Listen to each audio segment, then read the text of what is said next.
turning point. By the spring of 1945, the British and American armies had penetrated deep into Nazi Germany. On the 4th of April, the American 4th Armored Division discovered a camp called Ohrdruf. I was a PFC with the 89th Infantry. What does a PFC mean? Private First Class. What is it that so upsets you about talking about this?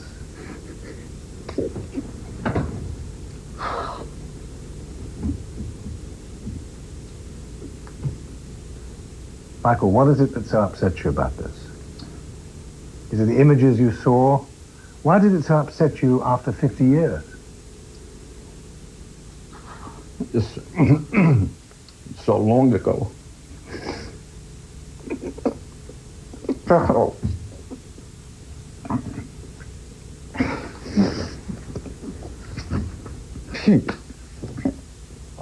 Excuse me.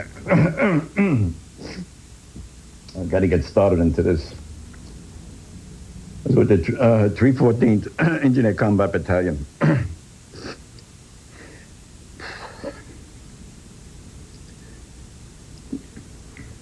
I don't remember just the exact date, but we were coming up the road in trucks. And it was kind of a misty morning, like. Everything just seemed to stand still. And then we came upon this big complex, like it was shutting down from us. We were along a dirt road. So we pulled up, was our company. Our lieutenant was in the Jeep, and he pulled over to the side, these gates. One was like part open. And he told our driver, this Kawiri, his name was, he told him to go on in. And we drove in, one truck behind the other. And I recall, like, I was in the back of the truck, which is actually the front of the truck when you have, troops sitting in there. So naturally, I jumped up. I was the first one up, and this wire going across these barracks, I got hit. The wire hit my helmet. I lost my helmet, my skull cap. Now, one of my buddies gave me the helmet back. Then we jumped off the truck.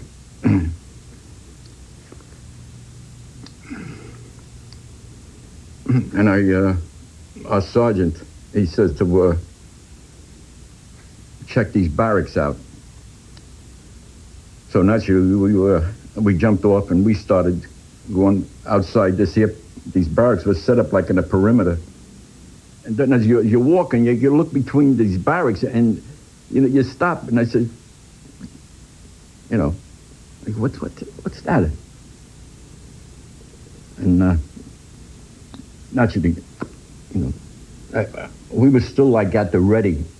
And we worked our way to this circular in this compound, this circle there, and there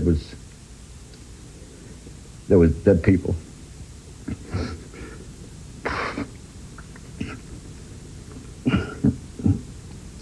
There were flies that looked like pools of blood, and until we got up closer, and all these people seemed to have been shot in the head. I don't know, 60, 70, maybe 80, I don't know. We didn't, you don't count. And it was a mess. And then as we kept going, we hit these lime pits. They were like holes with people's bodies thrown in them, and they had like this white lime thrown on them. Then we saw against this other building, there was like cords of wood that people were stacked.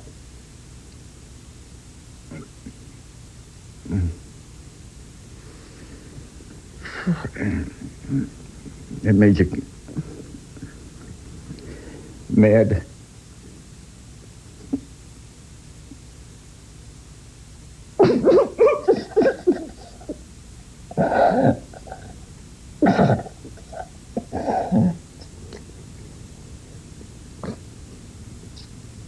These people didn't have a chance. I mean, they were sick to start with. You could see there was...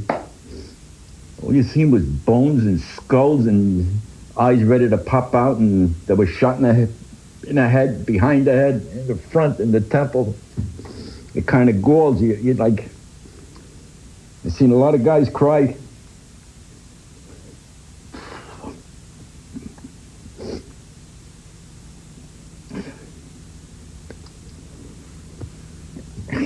Like I say, you know, when you're younger, you could take this... You're in a war, but once in a while I'd have a dream about it. My wife used to tell me I had nightmares.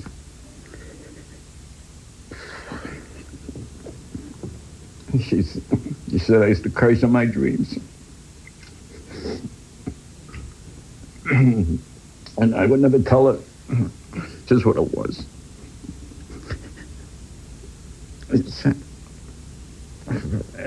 Anyway, when we started to get things organized, naturally, the CO was there, and all of a sudden this place was loaded with GIs. We were there several hours. Then we went down into the town, grabbed the burgomaster, and naturally everybody knew nothing. That's a joke. And we went back into the camp. We were there several hours, and then we pulled out. We were gone a couple of days. We hit some other towns, Jena, Eisenach. I think it was just around Eisenach. They called us back, and we went back into the camp, and we took over the burial details. And our job was we took over the towers. Then we had the generals come in. We had Ike and General Patton. He was our division army leader. Our General Finley and Bradley were there.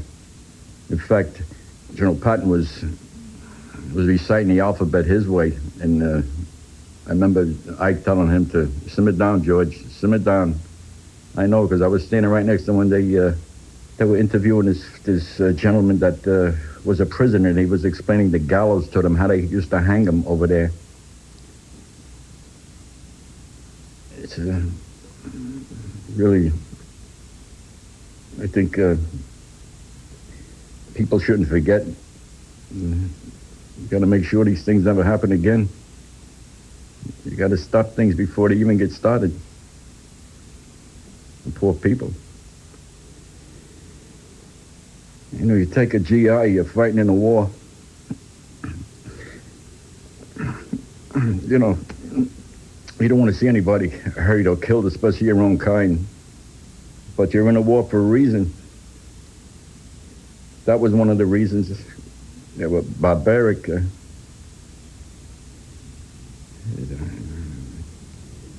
But these other people, regardless of what they were, what nationality they were, they didn't stand a chance. They couldn't even fight back.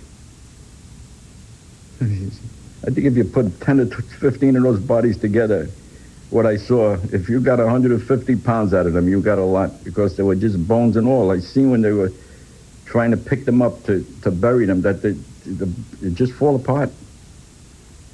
It just fall apart.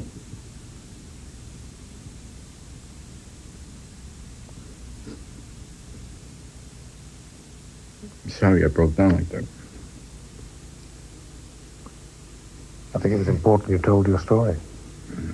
Maybe I needed that. If anybody that don't believe this thing happened, then I wish they were with us for a few seconds just to see.